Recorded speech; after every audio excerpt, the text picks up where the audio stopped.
everyone, I'm Maci, and today I'm just going to be giving you all a little introduction to playing the violin for anyone who's beginning. So make sure you have your violin and your bow. You can set your bow to the side for right now. And for your violin, you're probably going to want some sort of shoulder rest or a sponge, a cloth, just something to make it a little bit more comfortable for sitting on your shoulder. And you should know it'll go over your left shoulder so that your chin can go in the chin rest right here. And you want to make sure it'll be at an angle because you don't want it too far to the side. That's hard to rest your chin on. But make sure you have it in a comfortable position where you can even bring your hand down and just hold it between your shoulder and chin without feeling too much discomfort. That way you don't rely on using your left hand to hold the violin up, because that's going to make it harder to actually play notes if you're worried about dropping your violin at the same time. So you want to make sure that you have a pretty good hold on this first, and then you can worry about your left hand, which your left hand will be up top here on the neck of the violin on the fingerboard, and you want there to be a little gap here between the bottom of the neck and your palm of your hand, because a lot of beginners who kind of struggle with holding the violin, when they use the palm of their hand to hold it up, it's really hard to play the notes. Your fingers are going to end up pretty flat. You can't exactly curl your fingers that well if the palm of your hand is right there. So you want it to be a little looser. It doesn't have to be straight. Just something in between where you feel comfortable enough to move your fingers back and forth across the strings without touching right here. And then we can look at the bow. So you can set your violin to the side. And with the bow, you also want to make sure that you're using the right grip for this too. You're going to be down at the thicker end, which is the frog, and you want a pretty loose grip on the bow, because if your hand is really tense, it's going to be uncomfortable. It's going to be hard to play and have good control. So for your fingers, your pinky is going to be sitting on top of the end right here. Your ring and middle fingers will be on the thicker part, just on the side. And your index finger is also going to be on the side but higher up on top. And then your thumb is just on the other side of the thicker part, opposite of these two fingers. And you want your fingers to stay curled like this. You don't want them straight, because when they're straight, they're going to tense up really quickly. And that just makes it harder to have control on the bow again. And you're not going to be able to play very long like that. So you don't want to get into the habit of doing that. It's going to be super hard to switch back later on.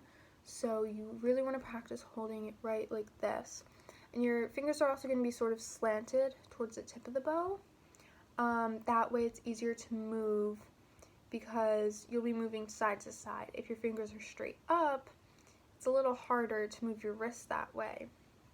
So make sure it's loose enough where you feel comfortable to move the bow with mostly your wrist and your fingers. You don't want to involve your shoulder too much, because you're going to tire yourself out and it's going to be hard to play for very long. So now, looking back at the violin, we can talk about some of the notes. So, in case you don't know the strings, the 4 strings are starting with the thickest one on the left. We have the G string, the D string, the A string, and the E string. And then we can kind of go over the first position notes and where your fingers should be for those really quick, because those are going to be the main notes you're going to be playing with for your for your beginning songs. And we'll just go over the natural notes. We don't need to worry about any accidentals like sharps and flats. You want to focus on the natural notes first, just so that it'll be easier, I think, to add in the accidentals once you get this set. So starting on the G string, there will be a little gap here before you put down your first finger, which is A. And then for B, there's another gap right there. C, there's no space because you have two naturally occurring half steps between B and C, and then E and F. So we can talk more about that later when we get into accidentals and how exactly that works. But just when you're getting used to memorizing these finger patterns, know that there's no space between your second and third fingers on the G string. And then if you're playing your fourth finger, there's another space for D. But you don't really have to worry about your fourth finger too much right now. Make sure the first three are really strong. Because the fourth finger here is the same as playing your open string, which is the next string up.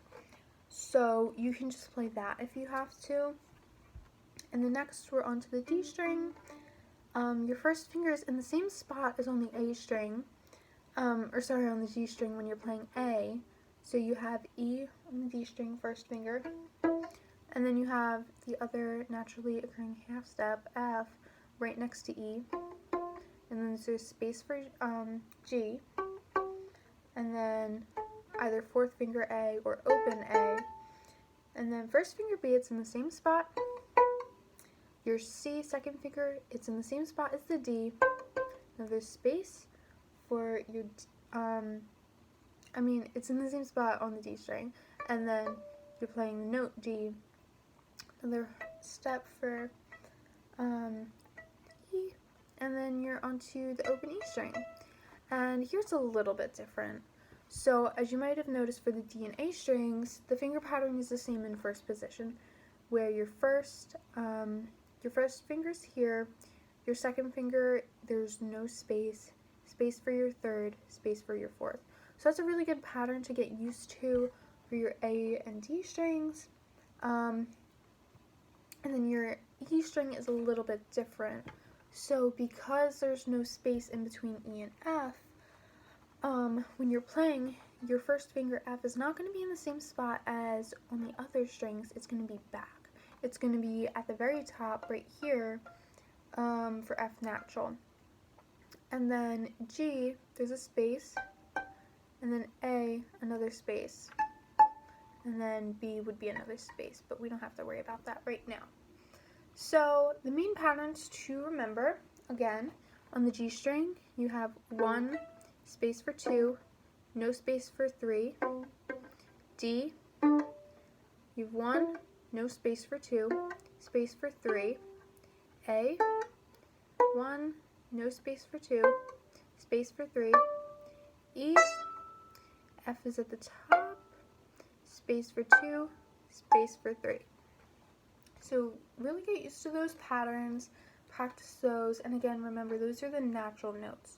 So later on, when you're practicing different key signatures and scales, you'll get into more of the accidentals with the flats and the sharps. So that's when, for example, if you're playing F, which is your second finger on the D string, that's F natural. But F sharp, you would move it up a space. There's F sharp. And then your G on the D string, your third finger, that would be right next to your F sharp. So instead of the space being here between F and G, the space is here between E and F sharp. So it changes a little bit. But we can get into that at a later time. So for now, this should be pretty good for you to make sure you're holding the violin and the bow right. And just make sure you have these basic notes down so that you're ready to play your scales, and then you're going to be pretty set for any pieces you're playing. And just to end off, I'm going to show you a C major scale, because that's the first scale without any accidentals, so no sharps, no flats, and it's really good to get used to just this, because it's a good way to practice playing with the correct finger patterns. So to start, the C major scale begins on a C, And the first C on the violin is on the G string. It's your third finger. And you also, when you're playing with your bow, make sure you're playing in between your bridge and the fingerboard right here. You'll get the most sound. So I'm just going to go back and forth like this. But so you'll have third finger, C, D string, first finger E, no space for second finger F, space for G, A string, first finger B, no space for C, and then that's a 1-octave C major scale. And later on, you can eventually go up to the next octave and so on, but you'll be shifting for that. So for now it's good, just practice that, and then once we get more into learning the accidentals, we'll be able to play more scales. So yeah, for now that should be pretty good, just to get a little used to playing the instrument. So I hope this helps. Good luck.